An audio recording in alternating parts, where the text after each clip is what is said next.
Good afternoon, welcome. My name is Chase Stedman and this is Moonstone Bistro. Today we're going to go through the principles of chocolate souffle. We're going to go ahead and jump right in and get started. Come join me. So, the secret behind souffle is to make a base, any kind of base. You can make it out of anything you want, but again, today is chocolate. So we're starting with a cup of high quality chocolate chips. I recommend dark chocolate. You want as much power and flavor as you can get. So we do a cup of chocolate chips. You're going to need 6 eggs, 1/4 pound of butter, 1/2 cup of cream. Let's talk about cream for a second. When I say cream, what I mean is heavy cream. Like, you can't get this in a can, it can't be pre-whipped, no nitrous shots, nothing like that, just good old-fashioned heavy cream. Then we have sugar, 1/2 cup sugar divided into 2 1/4 cup portions, 2 tablespoons of cocoa powder, and a 1/4 cup of flour. This is what's going to make up your base. First thing you need to do is take your chocolate chips, put them on a very low heat over your stovetop, very low heat, and stir them gently until you have beautiful melted chocolate, right? It's called tempering. You can do this over boiling water with a towel if you want, if you're afraid of scorching your chocolate, but if you're just careful, it's pretty easy to melt chocolate. This is what we're looking for. Then, warm your cream. Take your cream, just warm it up in a pan a little bit, doesn't take much, you just want to take the chill off of it, you don't want to seize the chocolate. And finally, your butter. Now there's a trick to the butter. You want to take a little bit of butter and reserve it because you need this little pat of butter to basically condition the bowls that you're going to bake the souffle in. We'll get to that in just a minute. The rest of the butter you want to melt, and you want to get this beurre noisette. It's just slightly toasted, smells like almonds. So once your butter is set and your cream is set and your chocolate is done, you're literally going to do the fun part. You're just going to add. Time to add. Add your cream. Yeah, get that in there. Add your butter. All of it. Yes, a sexy butter. Right? It's all happy and nice and neat. And you give it a nice little stir. And it's basically just going to make your chocolate kind of runny. Right? We're basically making a batter. We're making a base. So we get our chocolate in and done. Stir it around a little bit. Whisk might make it a little easier, but we're going to make it happen. Doesn't have to be perfect, right? Doesn't have to be perfect. We have more ingredients to go in there. So there's the beginning. Chocolate, butter, cream. Now, sugar. 1/2 of it. Right inside there. Yeah, we're making it extra sweet. Why? Because we're going to thin it out with egg whites. Little extra cocoa powder. And finally, our flour. We've basically made a cake batter. Right? So you got all your ingredients in there, and now you just fold it all in there. You make it kind of thick and happy and nice and neat and beautiful. Right? So you got this beautiful cake batter going.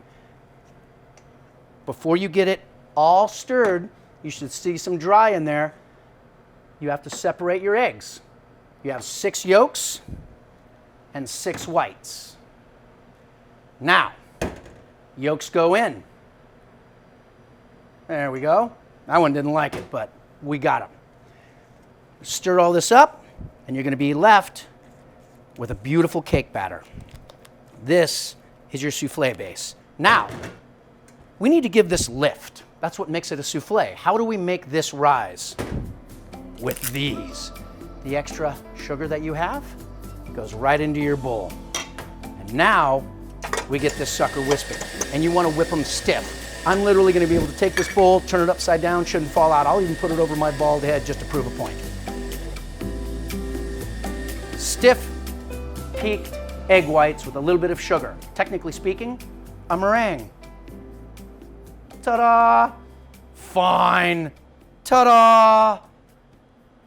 It should hold its shape. So now, simply get all of your base into your 6 whites.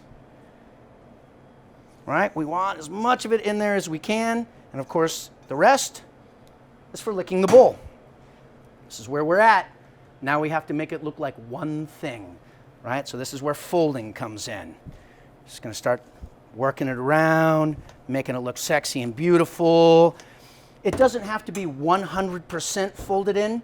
You can have a little bit of egg white cloud in there, right? So it looks kind of marbled. But I go for homogeneous. I want to try to get it as mixed and as thorough as I can get without basically deflating it. Remember, You spent all of this time whipping these egg whites, took a couple of minutes to do it, you added a little sugar to make a beautiful meringue. If you get in here and you just attack it, you're gonna flatten it. You're gonna basically beat all of the air out of it. We don't wanna do that. We wanna keep as much air in here as we can. That's the point of souffle. They're airy and light. This is what makes it different than a brownie or a cake. This now needs to go into cups. Oh, wait a minute. There's something that you have to do. Your cups are dry. If you add anything into this and bake it, it's gonna stick. It's not gonna rise. It's not gonna allow anything to come up. So, that little piece of butter that you saved, you take that butter, you need to butter your cups. This recipe makes 4. So we're gonna go ahead and get all 4 cups ready to rock and roll. To give it extra lubrosity, sugar is magic. Sugar turns to a liquid when it gets hot. It's called caramel.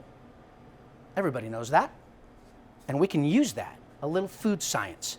Add a little bit of sugar to your cup, and now you just roll your cup around and coat everything with sugar.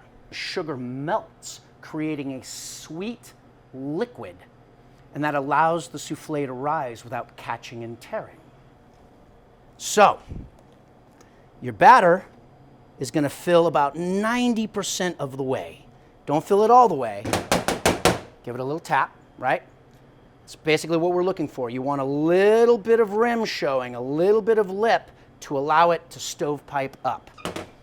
We have all 4 of our soufflés prepped and ready to go. You see they hold nice gentle peaks. It does help if you give them a little tap just to settle out any extra pockets of air that might be in there.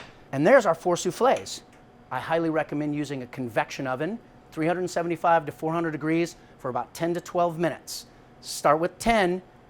We're gonna look at them. We're gonna give them a little jiggle. I'm gonna show you what you're looking for. And if they're done, we're gonna pull them. And if they're not, we'll give them another minute or 2, right? Timers don't cook food. That's your job. That's what the cooks do. Ho, ho, ho. Look at that. And you can see they've got just a little bit of jiggle, but they push back against me when I touch them. So what we're looking for is we're looking for cake on the outside and a little bit of pudding on the inside. 4 happy, beautiful chocolate soufflés. Little ice cream is nice. Unglaze is great. You don't need anything at all really, but it's always nice to have cake and ice cream, which is what we've done. We've made a very fast cake. They're light, they're fluffy, they're chocolatey, pudding on the inside. I hope you enjoyed our presentation on chocolate souffle. More importantly, I hope you enjoy the souffle. It's been a pleasure. Cheers. What? It's delicious. You never did this when you were a kid?